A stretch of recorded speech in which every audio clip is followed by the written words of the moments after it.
மதுரை மாவட்டம் மேலூர் பகுதியில் பெய்த கனமழையால் 50 ஏக்கர் பரப்பளவில் பயிரிடப்பட்ட நெற்பயிர்கள் நீரில் மூழ்கி அழுகும் அபாயம் ஏற்பட்டுள்ளது. மேலூர் சுற்றுவட்டார பகுதியில் கடந்த சில நாட்களாக பெய்த மழையால் 80% கண்மாய்கள் முழு கொள்ளளவை எட்டியுள்ளன.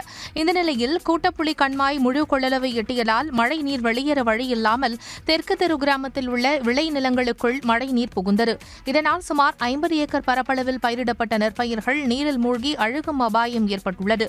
இந்த நிலையில் கண்மாயில் இருந்து தண்ணீர் வெளியேற முறையான வடிகால் வசதிகளை ஏற்படுத்தி கொடுக்க விவசாயிகள் கோரிக்கை விடுத்துள்ளனர்.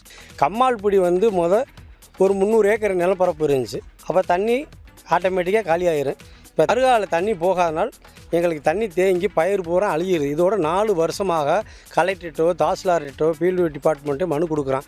எந்த நடவடிக்கை எடுக்கல. வருஷம் பார்க்குற போதெல்லாம் நஷ்டமாகவே ஆகிக்கிட்டு இருக்கு. ஒரு வட்டம் விதை போடுவோம், தண்ணி பிடிச்சிக்கிறோம், அழுகி போயிடும், ஒன்றும் பண்ண முடியாது, அதில் நஷ்டம். அதுக்கடுத்து மிஷின் நடுவை போட்டு நடுவோம், நட்டால் அதுக்கு ஒரு நாற்று போடுவோம், போட்டால் நாற்று போட்டு நடுறதுக்கான தோது வரது இல்லாமல் கம்மாயில்